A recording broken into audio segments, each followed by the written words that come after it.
Hello everyone and welcome to the IFST webinar, Food Packaging Regulatory Challenges, What's in the Bag and What's in Store, organised by the IFST Food Regulatory Special Interest Group. My name is Mel Bolger and I'm the Head of Regulatory Affairs at Danone and also Chair of this Special Interest Group. This webinar is on the regulatory challenges placed on food packaging in the UK, and we will share insights and updates from industry on current and upcoming legislation on food packaging and what this means for manufacturers and retailers. As we are all rightly encouraged to reduce, reuse and recycle materials, what does this actually mean for those who innovate, manufacture and sell food? We have today two speakers representing retailers and manufacturers who will cover topics such as EPR reform, DRS, and the challenges this presents for food contact materials. Next slide, please. This webinar is being recorded and will be uploaded onto the IFST's webinar hub. Feel free to make your comments and ask questions throughout the webinar using the Q&A button at the bottom of your screen. You can also upvote other people's questions by clicking on the like button next to their question. There will be a Q&A session after both of the presentations where we will respond to as many of the questions as possible. Our speakers today are Nadiya, Catel-Arutyunova and Mike Swain. Nadiya works for the British Retail Consortium, the BRC, as a sustainability policy advisor, leading on circular economy issues such as sustainable management of resource, waste and packaging and a wider product sustainability agenda. Nadiya has previously worked as Public Affairs and Policy Officer at Veolia in London and Brussels, and as a Policy Assistant at HM Government of Gibraltar, representation to the EU. Nadiya started her career with internships at Politico EU and European Parliament. Our second speaker will be Mike Swain. Mike is a packaging professional with over 30 years in innovation development and sustainability, with blue chip and SMEs in food, beverage, beauty care and licensed goods. Mike is passionate about packaging, the circular economy and advancing professional and academic activities in the field. He is currently MD of PAX IDS Limited, an independent global packaging consultancy. For more information on both of our speakers today, please look at the IFST website. So with that, I will hand over to you, Nadiya.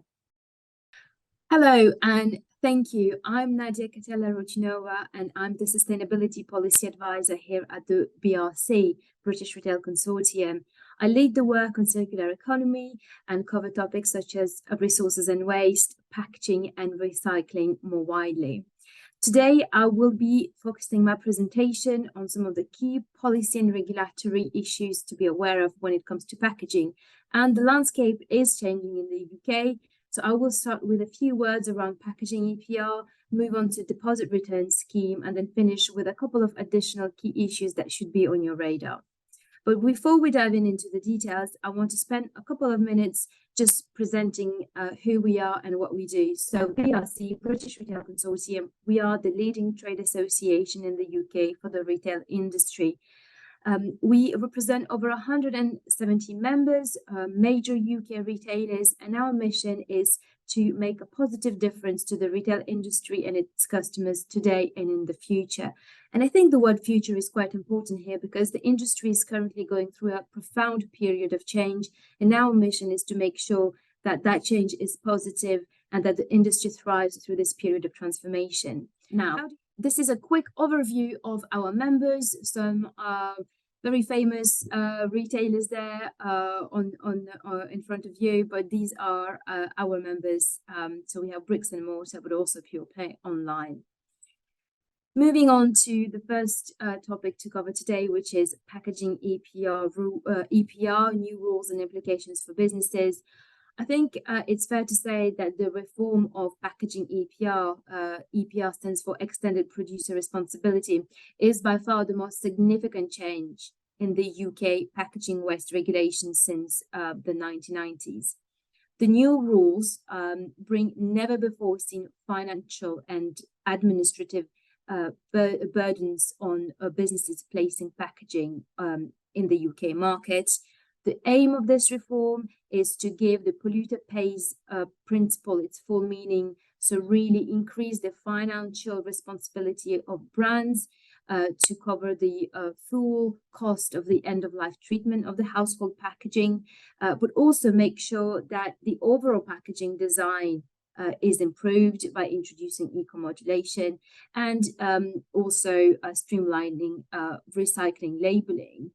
The implications for businesses are quite substantial because by changing the overall financing of the system, so moving the full financial burden onto businesses, brand owners especially, that means that if you fall within the revised thresholds from 2024 next year, you will have to pay additional fees to your current PRNs, and those will be called EPR fees, and they will be covering the full disposal cost of packaging waste management in the household bins.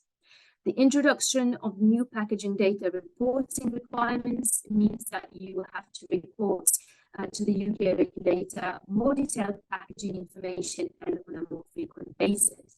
And finally, the mandatory recyclability labeling means that you will have to introduce some mandatory logos on your consumer-facing and shipping packaging by March 2026. There is a 1-year delay for plastic films and flexibles, but effectively this will help streamlining the message to consumers.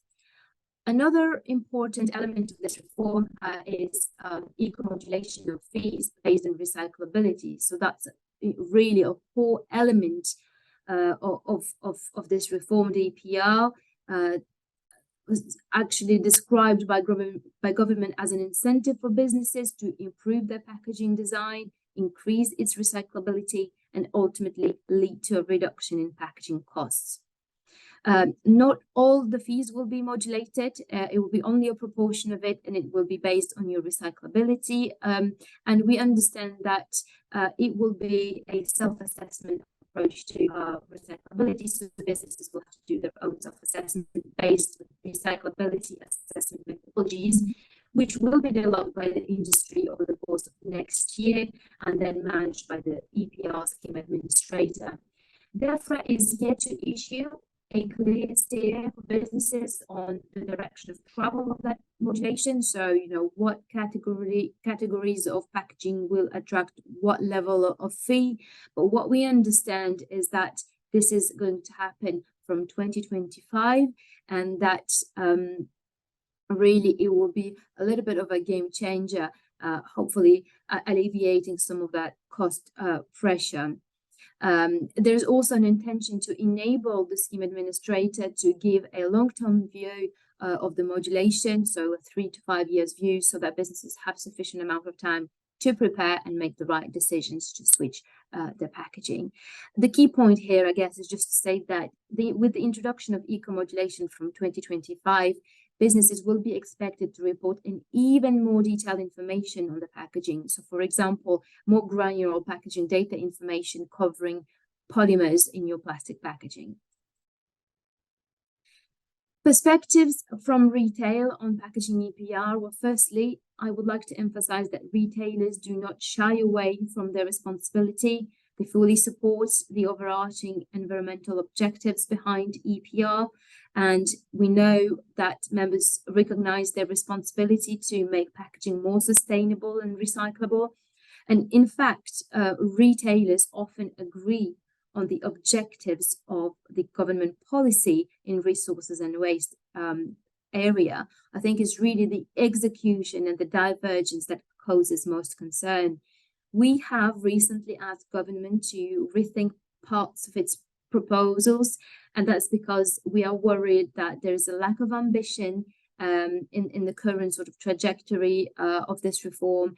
We are not sure that what is on the table will deliver an effective, efficient, and fit-for-purpose recycling system. There are concerns, for example, as to how the EPR money will be ring-fenced and sort of, actually helping to improve the recycling collections, and how much of that EPR money will be dedicated to investment in future recycling infrastructure.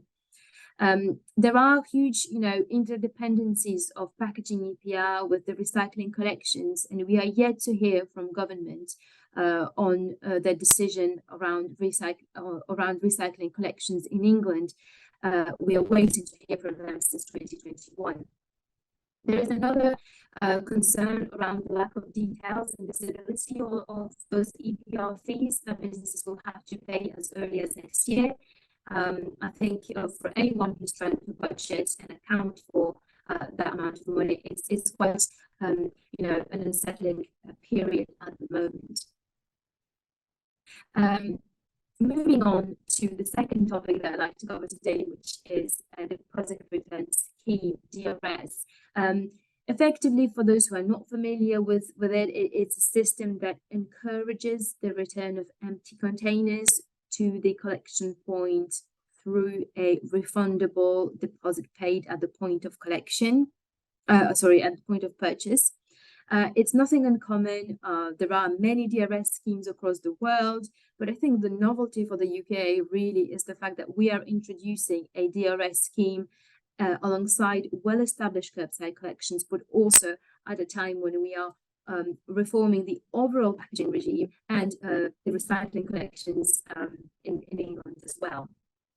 There are a few things that I know, such as England, Wales, and Northern Ireland will have a scheme by October 2025. Scotland was aiming to introduce a scheme in August this year, then was pushed to March 2024. And following recent announcements, this scheme has been pushed to align with the rest of the UK to be launched in October 2025. We also know that the expectation is to move the recycling rates from 70 to 90% of those drink and beverage containers. That the scheme should be industry-led, and there will be a deposit management organization, which will be the backbone sort of supportive system behind the DRS, and that it is a return to retail solution. We also know what is the scope around the materials, and although glass is included in Wales, we recently had the announcement in Scotland that glass is to be excluded. So we are waiting to hear back whether there's going to be a sort of UK-wide alignment on materials.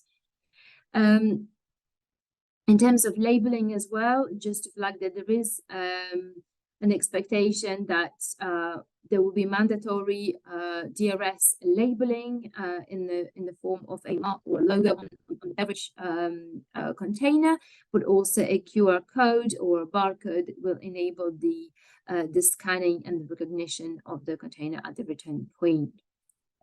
In terms of perspectives from retail, so firstly, of course, our members are worried about the cumulative impact of introducing all three measures at the same time. And by three measures, I mean packaging EPR, DRS, and consistency. We have raised these concerns with government and have warned about the inflationary consequences on consumers of introducing these three policies at the same time. You can see on the screen a list of asks from the retailers. I don't want to go through all of it, but probably will flag a couple of the most important ones. Firstly, DRS regulations. These are fundamentally, the legal framework that will underpin the scheme. It must be, the regs must be clear, workable, and future-proofed. They must allow industry sufficient flexibility to deliver the scheme. And that's important not only for the industry who will be, operationally required to deliver the RVMs and the infrastructure, but also to guarantee that customers have a great experience with the scheme. And this is why, we welcome as much alignment as possible across the various schemes, be it on the timings, be it on the scope of materials, but also on the wider sort of interoperability around labeling requirements as well. Fundamentally, retailers also expect the scheme to be as cost neutral as possible for them.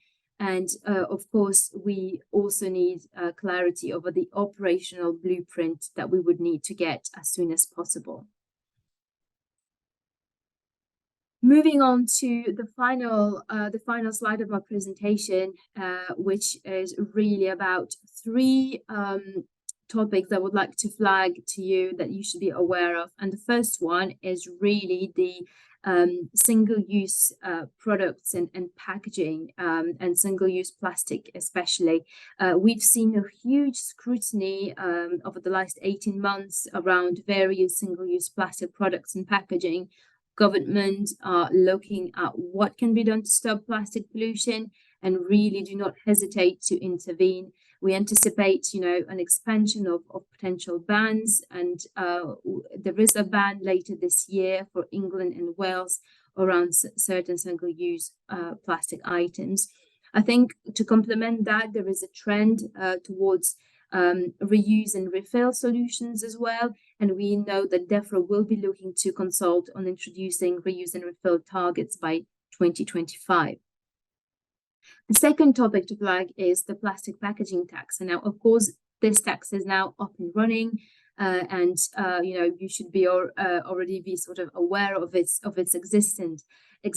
I think what is interesting is that earlier this year, HMRC notified or sort of flagged that UK government will be consulting on allowing a mass balance approach to the calculation of recycled content made from chemically recycled plastics. For anyone who's close enough to this tax and to sort of calculations of recycled content, you will know that the current methodologies do not really work for any recycled content sourced from chemical recycling. So really, this consultation is probably a step forward, and we might see a greater role of chemical recycling, a sort of greater recognition of it through the plastic packaging tax. So watch out for that consultation later this year. Finally, green claims. Last year, we've seen many greenwashing accusations against large businesses, from fashion to consumer goods to transport to finance. Really a heightened public and regulatory scrutiny that we believe is here to stay and to increase. The emphasis is on claims made in stores, adverts, and online, effectively covering any consumer-facing product and packaging. It's worth flagging that this trend is also, seen across the EU. The EU is firming up its own anti-greenwashing regulation, and even recently, the US Federal Trade Commission announced that it will be updating its green guides for the first time in a decade, really, reviewing the recommendations around recyclability, degradability, and recycled content as well. So really, do not forget about the CMA's Green Claims Code and that checklist to verify if your environmental claims are genuine and not misleading. And that's it from me. Thank you very much. And I'm passing over to the next speaker. Thank you. So hi, I'm Mike Swain, as I was just very kindly introduced earlier on, and thank you all for your time and attending this webinar. So what I would like to do is just give you a very brief overview from my perspective. So my background is as a packaging consultant. I get asked a lot of questions from clients, potential clients, and people supporting that, like academia and other organizations, where they're not just looking for what the government is putting out or what people are thinking about the details behind all this. They're actually looking for solutions. They're looking for things that they can practically do to begin the process, to get on that ladder, to start pushing forwards with this. So what I've done is I've collected a few of those thoughts and put them together in something that hopefully you can take something useful away from. So what I've called this is just sort of linear to circular economy, the challenges for food packaging. So it just generally takes you through what some of the challenges are for food packaging. So where would we start with this? So, there are a lot of us that like to believe there is a flat earth out there, which for most people, that potentially is the case, but for many people would encourage you to think about that slightly differently. But the flat earth has this idea about it's kind of infinite. It has the ability to just move on if you want to and secure some more resources by moving away from where you've just taken them and moving to the next one. And when we finish with things, as we move on, as we move away from things, or as we sweep them to one side, they just fall off the edge, out of sight, out of mind. We leave them behind.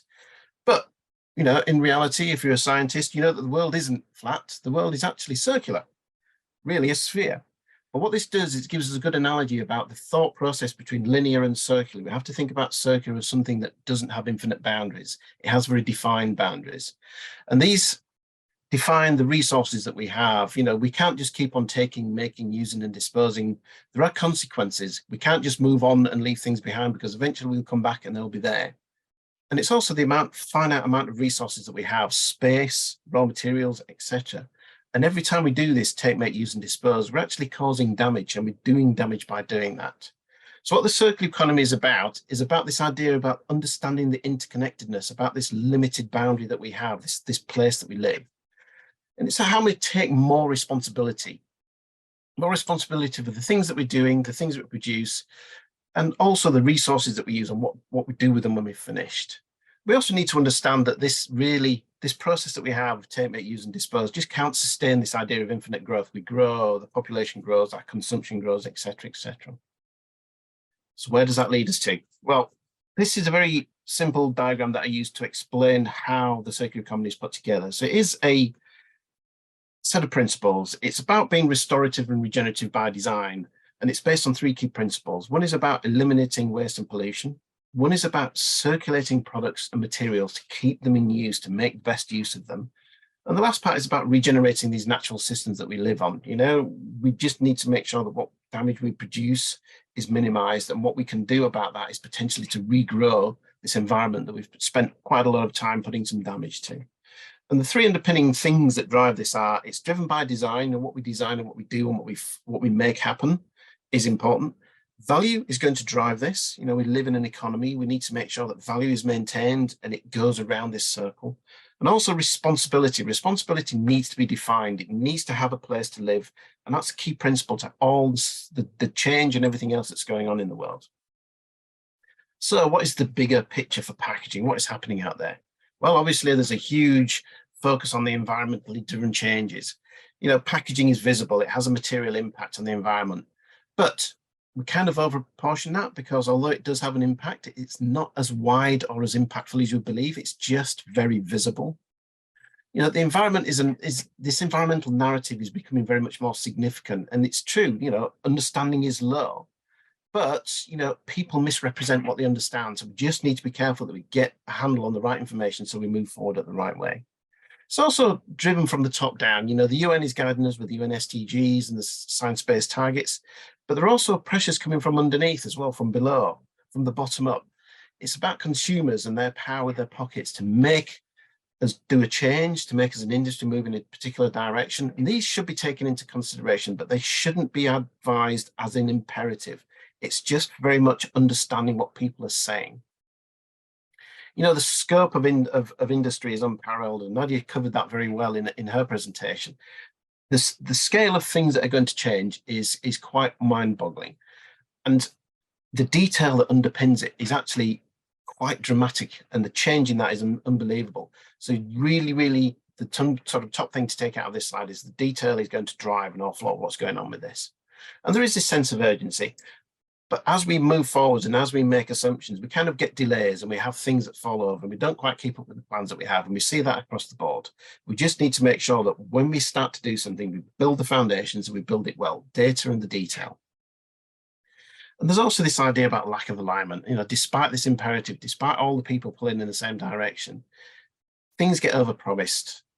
We truly just need to align on what it is that we do. We need to prevent these delays, and we need to start driving change in a much more consistent and focused direction. How do we do this? That's a moot point, but industry bodies, etc., like IFST, are a great place to start.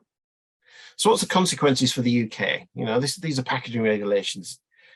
As Nadiya rightly said, there's going to be much more sophisticated systems. There is more detail. There is much more understanding and finite elements of data and points under there that are going to underpin this. Reliability of that data is going to be key, and the detail behind it is going to be key. Make sure you get your details lined up and you understand how reliable that is. Responsibility, that's a big part of this. The polluter pays is part of the underpinning foundation of this idea of where the change is going to go. And responsibility is going to be much more defined, and it's going to be much more enforced with diligence, and it's going to be much more put onto the people that are at the coalface doing these changes to make sure those changes are going to be in the right direction, whether you do them currently or whether you do them in the future. And the costs are set to increase. There are going to be increased costs for businesses to operate, increased costs for consumers potentially as well. but the other costs are going to be invisible on the back end. And those are going to be, if you do transgress, if you do make a mistake and you don't fix it, the penalties are going to be severe. And reading between the lines, it's going to move from kind of fixed fines and fixed fees, rap on the knuckles, to percentages of turnover. That's the kind of definition that they're using for the CMO, for the idea about anti-greenwashing, and for the idea about telling the truth. But also bear in mind that, the UK has been behind many other areas in the EU for a number of years. So what we're doing with EPR and what we're doing with the changes we're looking at is to catch up with the EU. We're also moving ahead a little bit in some areas where we can. But the one thing we need to understand is we have a heavy relationship from a packaged goods perspective on the EU. So we have to ensure that we have this idea of compatibility between the EU and ourselves. So that's driving an awful lot of this change as well. So what's in store? What's in store for the UK? Well, as we know, currently there are PRNs. These have been around for a very long time. Those are moving now into something that we call extended producer responsibility. So PRNs are a producer responsibility system. EPR is more extended producer responsibility. It's wider, it covers more. So we've talked about single-use tax, talked a little bit about deposit return schemes.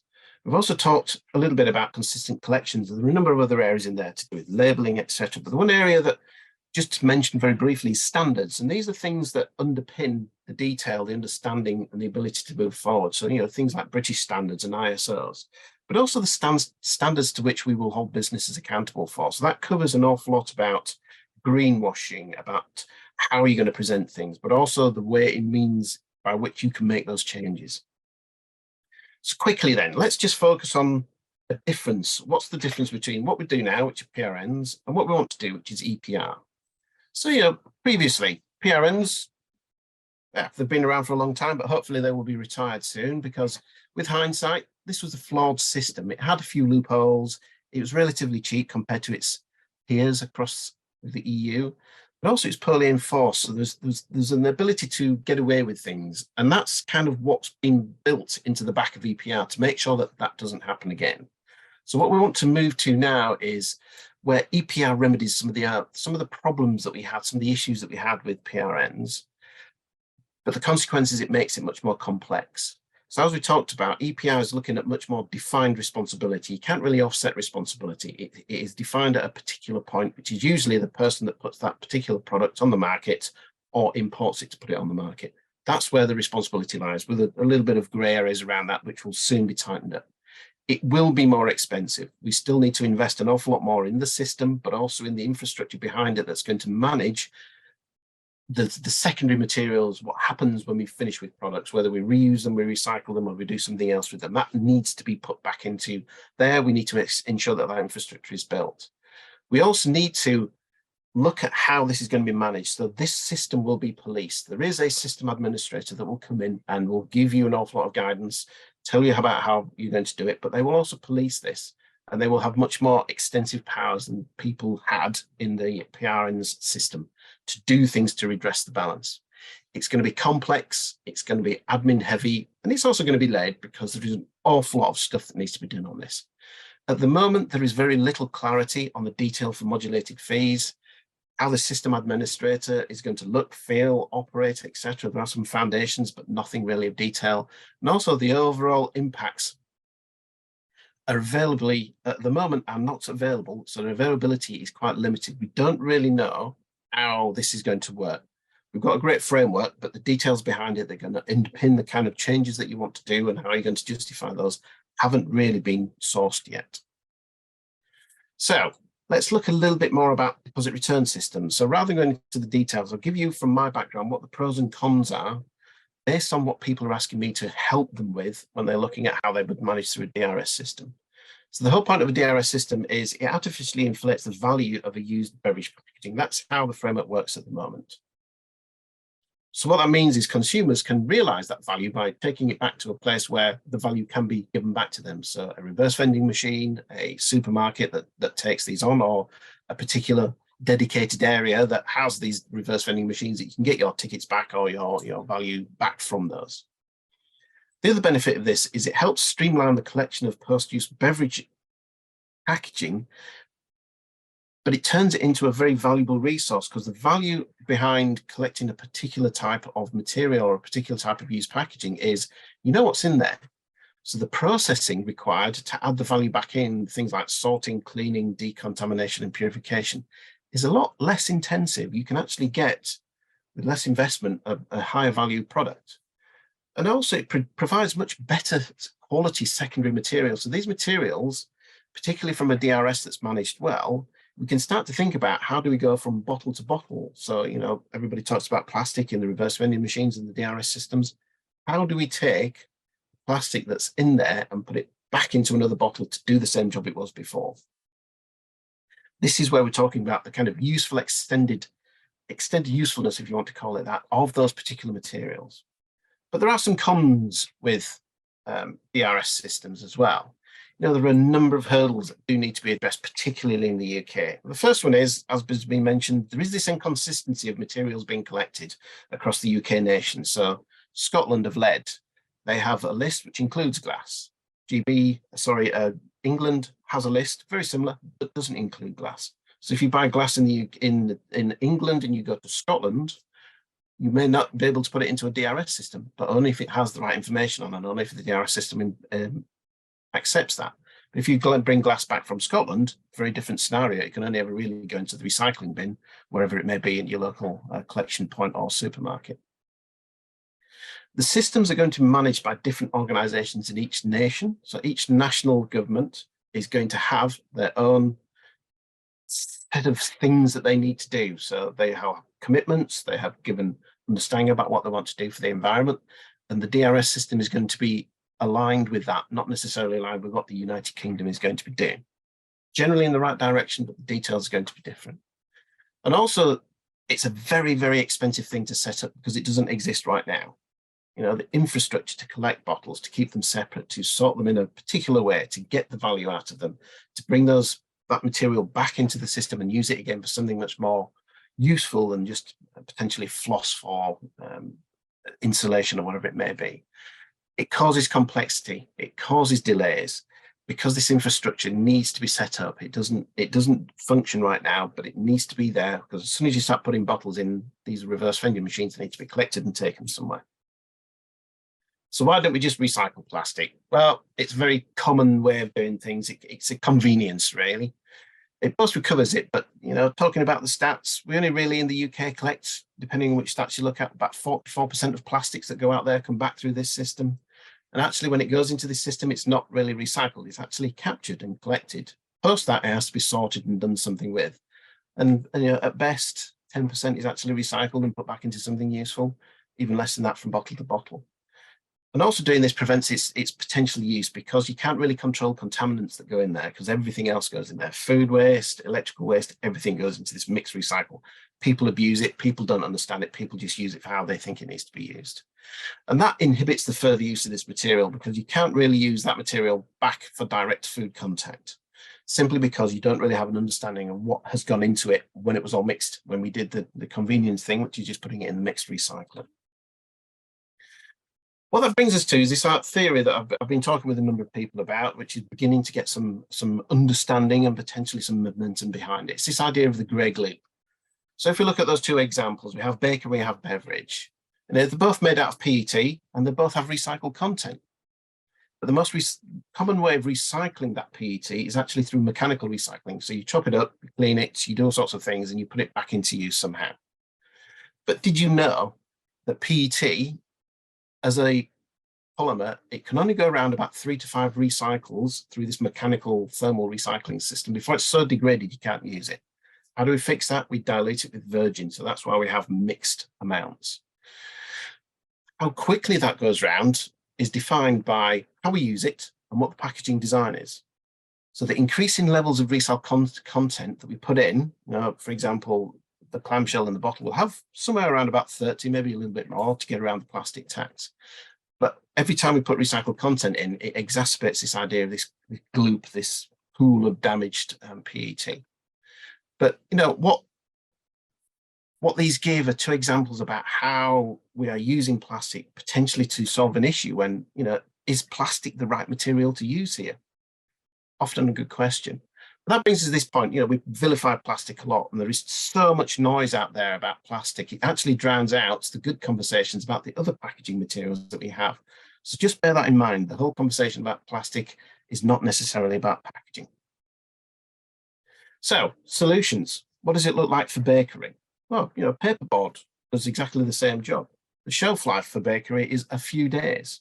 So imagine PET every few days goes back into this system, it goes back round again, and it gets used and it gets abused by the system that we have. But paper's much better material for this in many opinions, simply because it's renewable, it's available, it's widely recycled. It does attenuate, but we have systems to manage that. We know how it goes through because we've been doing it for many years. And it also has one or two low impact end of life scenarios that are beyond that. For example, paper is biodegradable in certain circumstances. So wouldn't it be better to just address the shortcomings of this package rather than default to a PET clamshell? Good question. I've been asked that a lot. And for beverages, we put up there a very common understood beverage design. But what's going on here is there are other packaging materials that we can use, other formats that we can use to deliver a drink to a consumer. Aluminium could be remelted and reformed theoretically infinite times. Also, when you put aluminium back into a smelting process for aluminium, it reduces the energy consumption quite dramatically. Same with glass, but glass has another benefit, which is it can actually be reused. So rather than remelting the material, which takes a lot of energy, why don't you just clean it and put it back into use? So it can be reused. And both of these actually provide longer shelf life than the PET bottle does. So, why would we not look at addressing the shortcomings of these packages, potentially as a solution to get out of PET as a position for what we do with beverages? So what opportunities does that present? Well, there is this idea about a change in mindset. You need to think about the packaging materials that you choose and the format designs that you have that solve the broader issues, not just the immediate ones. You need to think about the bigger picture. Think of the packaging as an asset and as a value-added component of your products, not just a distraction from the bottom line. You need to plan ahead to mitigate risks as well. You need to identify risks. You need to put plans in place. You also need to look at the way that that's going to impact your business and the way that you do things. The other idea is this idea about partnerships for common interests. A lot of people are moving in the same direction, but we tend to do this in little bits of silos. What we need to do is extract yourself from that. Find other people that have common interests, materials, formats, products, sectors, routes to market, etc.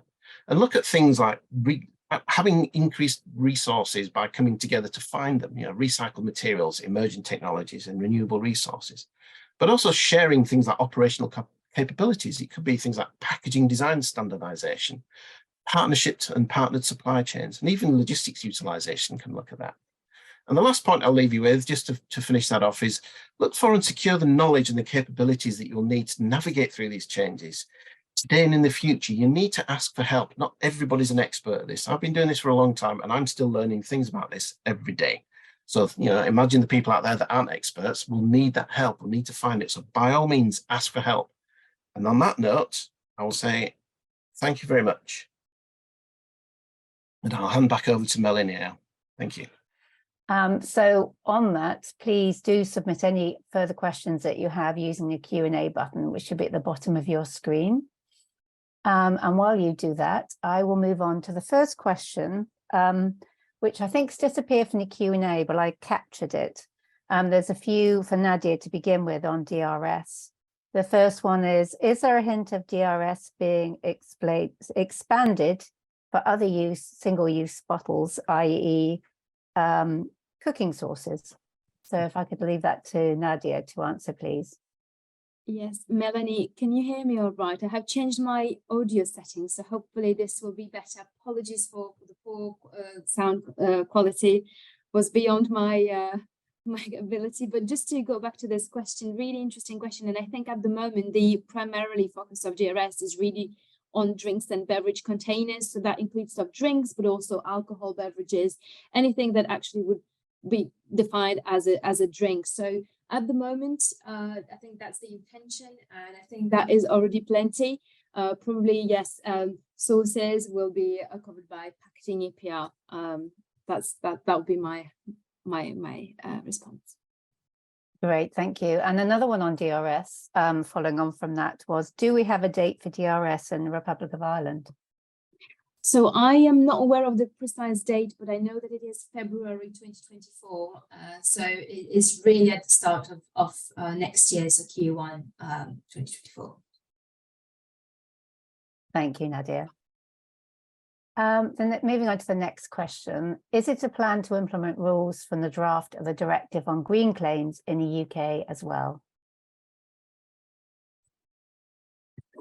I'm happy to pick that question. Probably Mike has a few thoughts as well. He mentioned a few things as alignment with the EU. I think what we've seen from regulators and the overall government approach on this is to really an intention to have its own approach. So very much looking at what is happening across the channel, but retaining the the powers to introduce its own requirements. So at the moment, that is with the CMA, the Competition Markets Authority.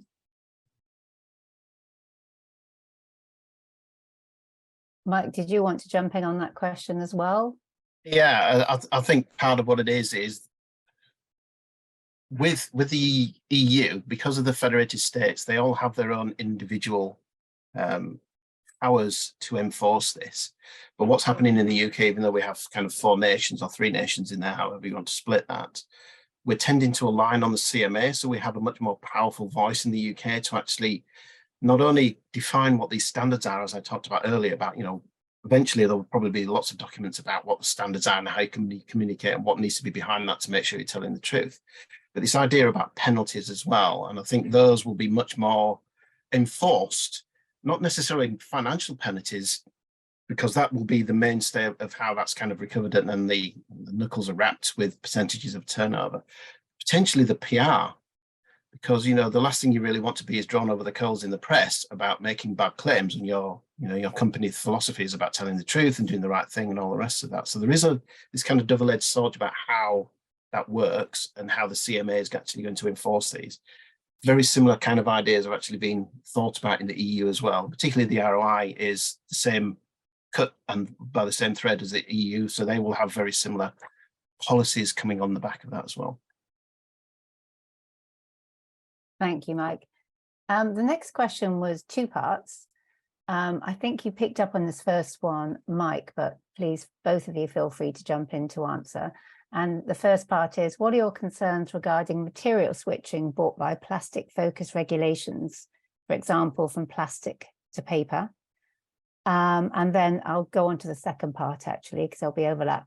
There's another area to watch, the presence of chemicals in packaging, especially in recycled plastic. There are a lot of worrying studies emerging on chemicals and food contact materials. For example, what are your members doing to ensure they have oversight of this? Wow, that's a big topic. So material switching is happening a lot. And as I said, there's a lot of noise about plastic packaging and plastic being bad. Plastic is actually a very good material. We've just done 2 things really badly. Number one, we've used it way too much in particular areas where it shouldn't have been used in the first place. And that's a default behavior because it's cheap, it's ubiquitous, and it's very easy to do. And second thing is we haven't built the infrastructure behind it to manage it when we do use it. There's a little bit of recycling, there's a little bit of collection out there. It needs to be 10 times as big as it is now to actually handle and make use of that material. So the big kind of takeaway from this is what I call fit for purpose. If you're going to make a change with packaging, you need to break it back down to the basics of what job is it doing? What function is it providing? What are the benefits of using the system that you've got now, packaging design and the format it's in? If you then change out of that or you make a change to it, you need to make sure that you understand what changes in its fitness for purpose that you've introduced by making that change. Do you reduce its shelf life? Do you reduce its size? Have you done some other things? If that impact is negative, you really need to understand that. You need to get under the details. You need to figure out if that's the right change to make.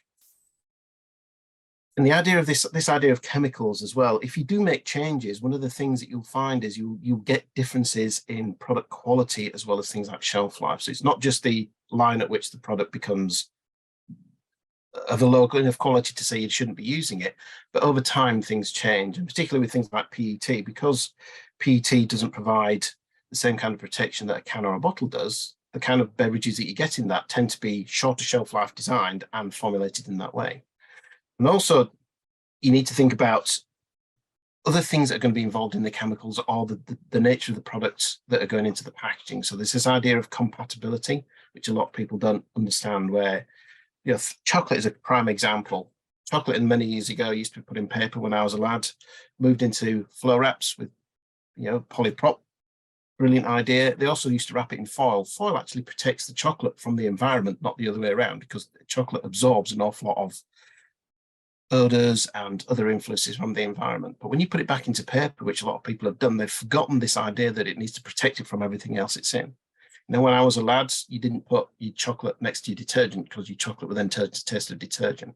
Nowadays, we've kind of forgotten that because everything just goes in the basket, particularly if you get it delivered online, it just goes into whatever it is. But as we move back from that, this idea that, you know, some of these chemicals that are either in there or coming through it are going to make changes to the product quality. You really, really need to think about fitness for purpose, understand the changes that you're doing and understand what the impact is of that. Thank you, Mike. Nadiya, I don't know if you have any additional thoughts on that. I can move on to the next question if not. I think Mike covered that perfectly. So yeah, I agree with him. Great, thank you. So the next question is just going back to DRS again, Nadiya, it's perhaps one for you. Are there any thoughts on how DRS would work with home delivery and people who may not be able to make, visit a deposit location? That's a great question, because actually there are provisions specifically for that, to introduce an online take back system alongside the traditional return to retail.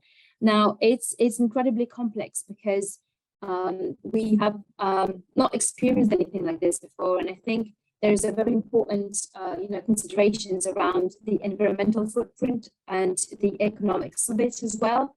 We would not want to be putting more vans on the roads to collect things from households, for example, because that is a responsibility on retailers. So I think that option is out there in the regulation to include drink containers sold online.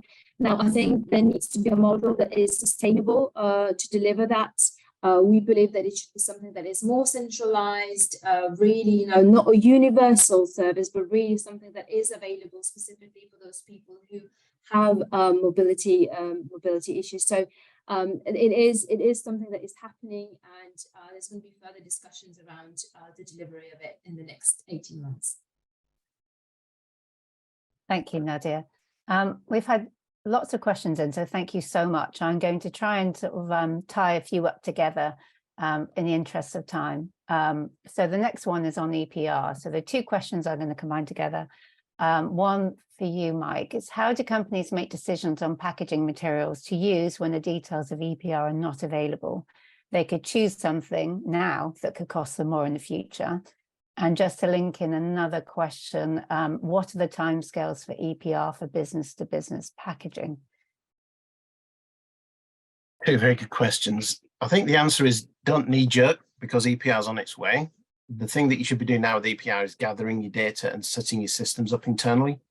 There is enough information there for you to begin to plan. As I talked about, plan for these consequences, plan for this level of detail. The best thing you can do is understand where you are now, not make changes. What will come soon, hopefully, is a lot more clarity as we go further down this process that will begin to define things like what is recyclable and what isn't, what is the infrastructure behind it, what are the modulated fees, what are the right kind of packaging to put into this. And one big moot point that we're having is how does somebody who doesn't know your products understand if you've chosen the right packaging or not? It's not actually them that will be doing it, it's you. So you really need to understand this background of what the packaging does, what function it provides. Get back to that kind of basic 101 detail about how it's going to work. Yes, if you change now, you could end up, having a successful change and moving across EPR in a much more cost-effective way. But at the moment, the chances are probably even that any changes that you make will have a negative consequence as well as a positive one. And that could be shelf life, product quality, and or cost. So, don't try and jump before you can kind of leap. Try to take smaller steps, understand, but then begin to understand what your plans are to move forwards. If you need help, ask for it. There are a number of bodies out there, there are a number of people out there that can help you navigate these early stages and build your understanding before you start to make changes. Changes should almost be the last thing that you do in that process. Amazing, great advice, thank you. Now, a great question probably to end on, and I think I might preempt your answer with this one, is where can we find all of this information in one place? Is there a link to a government website, for example? And following on from that, there are lots of questions about mandatory labeling, etc., about recycling logos. So is there, to your knowledge, any one source, one-stop shop for all this information on a government website? That's open to both of you, I think. Well, maybe I kick off. Yes, the UK government has actually a very good resource for this, and there's increasingly numbers of pages and amounts of detail that are in there.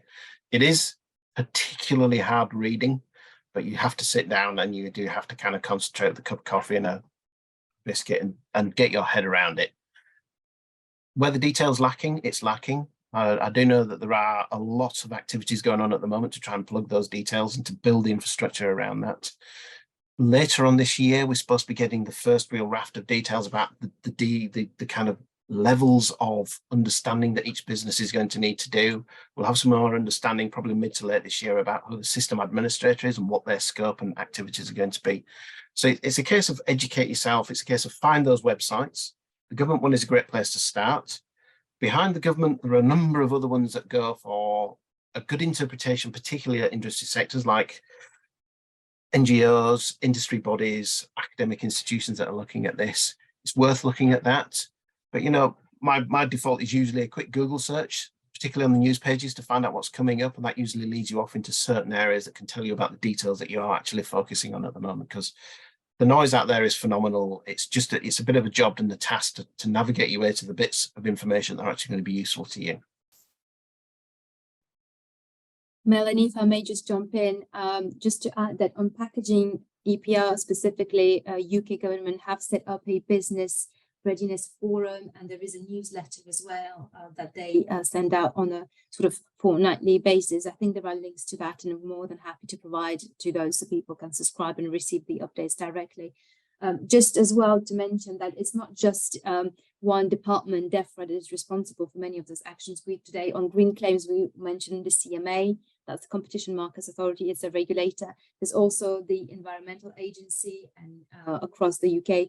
And there's also on the plastic packaging tax, there's also HMRC. So there's a myriad of sort of government sources, I'm afraid, that you'll have to keep an eye on as things unfold.